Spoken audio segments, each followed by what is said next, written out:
Welcome back to the Freemilesmc, and I am tomorrow starting on my next big motorbike trip.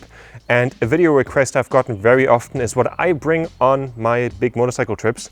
And I have to say, this will not be like an exact guide of how you should pack, but this is basically what I bring and can inspire you that you basically, with the stuff you probably already have at home, can get quite far. So let's go. So first of all, I'm carrying for my next motorbike trip 2 hard cases. I would maybe switch to soft cases if that would be worth the money. Those cases are like 400 bucks, the soft cases, and that's just not worth it. I used to think it's worth being able to lock my stuff, but now I found out I'm not carrying that valuable stuff in there anyway, and if someone wants to steal my dirty underwear, I'm fine with it. And I'm carrying this huge roll. This one is really nice, as you can just shove a lot of stuff in there, and have my tripod for filming. Not the tripod the camera is on right now, have out here, so it's super accessible. This time we're not bringing a top case because I found out I don't really need it that much, as I should just bring less stuff. And also I want the bike to be less top heavy, so let's remove this one.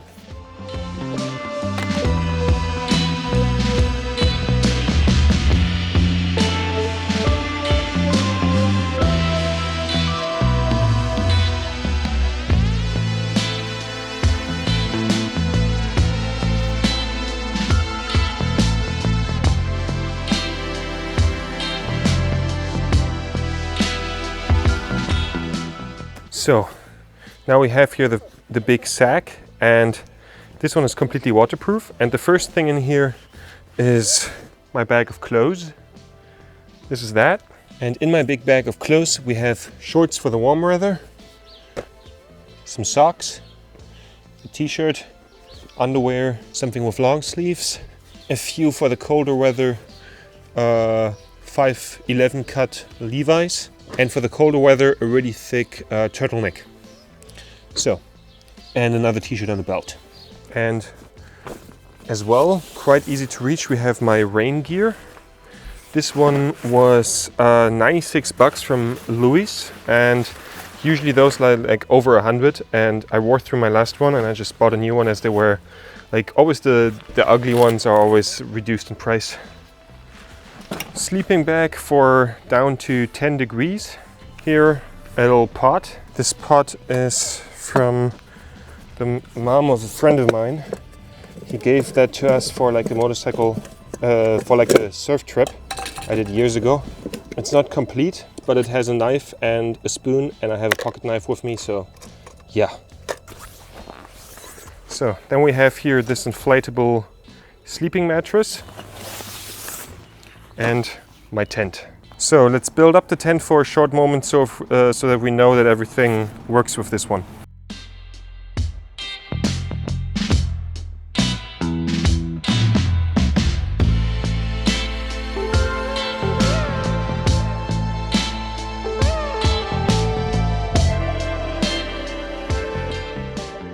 So this is now roughly the tent. It looks a bit bent up, still from our adventure in Iceland, but that's so far fine. And the tent was, I think, 70 bucks at Decathlon. And this is my air mattress. I got that from Aldi. So next up, let's check what is in this one.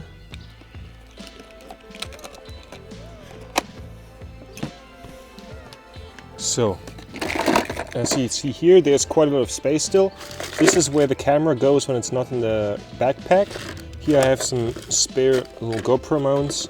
I have one little toolkit that is for taking off parts when something little is wrong, that I still can help myself to a degree. And this, of course, is then supported by the main toolkit that the bike already has under the seat. Then here, for chain maintenance, some chain lube and my kitchen brush. Sadly, I now have forgotten 2 things in this one. First of all, the chain cleaning liquid, and also I want to bring a spare tire tube that's still in my apartment from the front tire. And what also goes in here is this little tire pump. It will not bring the tire back to full like proper inflation, but it's good enough to get to the next gas station in case of a flat. And for any major repairs, in that case, I also have my ADAC membership card with me, so that I can fix a lot of stuff through being part of that club.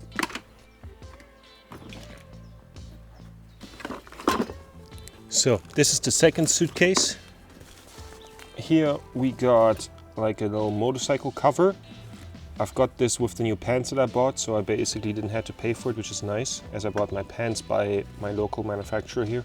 This is the brush for the chain. I should probably exchange that with the kitchen brush, as we have the other kitchen stuff in here as well, like a sponge and some washing ingredient. This is for electricity, 3 outlets, good for camping, good for a hotel, good for working. And my mom's 30-year-old cooker and a spare gas canister and my little cup for coffee. Also a lighter. Let's check if this one still works. Otherwise, those ones are practical as they have the spark up here compared to the other lighters that have the long one, because you can always ignite the gas from the stove with it. Yeah, this one still works. I'd rather have a bit more room and can like pack quick and dirty and still can like put food and everything in the suitcases than to make everything like super full. So, and now we get to my backpack. I have an old Eastpak backpack I used to go to school with, and in the main case there is my, I think in German it's called a Kulturbeutel, culture bag. Then of course here's also a lot of the nice camera stuff. Here are the power bars to power all my camera equipment. Then here we have some GoPro mounts and screws, as they also like to break. Then here all little microphones for the motovlogging, and also usually the microphone that I'm currently recording with right now and my Tascam. All my little action cams except the one on my head. Right here, this is the Insta360. This is where I do my 360 shots with. Here we have some adapters for charging cables. Nice to always have this on the go. Place a piece of warm underwear that I can always put on in case it gets too cold. Then here, my cooking spoon. Why is that in my backpack? That's because I also use this often as a microphone, so I kind of sometimes need to use it on the go. A little beanie that's stylish for when you have greasy hair on the camping ground and want to still feel like a clean human being. Then different set of microphones in case I interview someone. Those are the little Bluetooth ones here. Some closable plastic bags, you can never have enough of these. My hard drive to save all my videos and some spare batteries for the Tascam. Something to connect SD cards to my laptop. Those are all my charging cables. Then we here have my documents, international driver's license, passport, and vehicle documents as well, in this little Amazon DVD package. And here is my MacBook. The MacBook has one broken little outlet, and it's from the place where my dad works, and they didn't need it anymore. So here we have camera mounts that you can use to put the bike on the camera on the bike in different positions, and also for the Insta360. Then here a fanny pack, as it's always quite practical, and I can put it around my handlebars, and with that I can put my cameras onto my handlebars so I can charge them. One big invisible stick that I can use for making my recordings. This is how the Insta360 magic happens. Fuck, this one is shorter than it said online, so now I have this short ass stick. Fuck, I messed up. Nothing to do about it now, I guess. Ouch, for fucking sake. Yeah, and apparently you can also hurt your hand quite well on these ones. For fuck's sake, why doesn't it work like any other of these ones? Ouch, fuck. Okay, this one is slightly prone to hurting yourself. So yeah. Then my Royal Enfield owner's manual, some headphones so I can edit in public. Here I have a little towel that's nice to ease and dry. Then here for $1, a little like sleeping mask from the gas station that is really nice when camping. SD card. I would love to bring this one. This is a Leatherman that I found inside my motorcycle from the previous owner, and it's a really fancy one. Problem is I'll leave my bike behind and fly back home to work and then get back to the bike. And the blade on this one is too long to bring through airport security.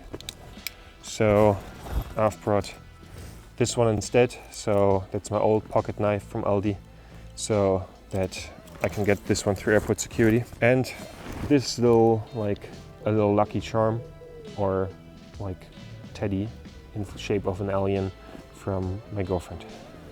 Last of all, one thing I wanted to discuss is the gear that I'm wearing. This is my helmet. I will at some point after the next tour buy a new one. I did my motorbike license with this. I bought it for $110 when it was new. It's from LS2. Those are my gloves.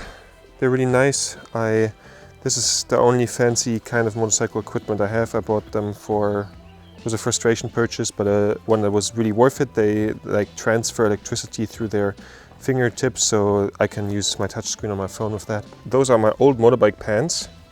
You see the color of them. And these are my new ones. They're riding jeans and they have like protection pads in the knees and in the hip. And I bought them locally. They're pretty great. I got them together with the cover for the motorbike all together for $180, even though they're like $220 usually. And you can see the color difference here. Like this is what 90,000 kilometers of motorbike riding look like. And then here I have my motorbike jacket that my ex-girlfriend gave me as a gift. It's from, I think, Paris Driver, but the sign that is on here is worn through. And I went with this one already to Morocco and on my motorcycle surf trip, and it will be another one with this. So this is all that I pack on my next motorcycle trip. This is kind of what the stuff that I take with me usually looks like. And it's now not the most professional setup with like everything having the perfect use and everything being super perfectly optimized. But I did this video also to show you guys like you can basically get going with what you have.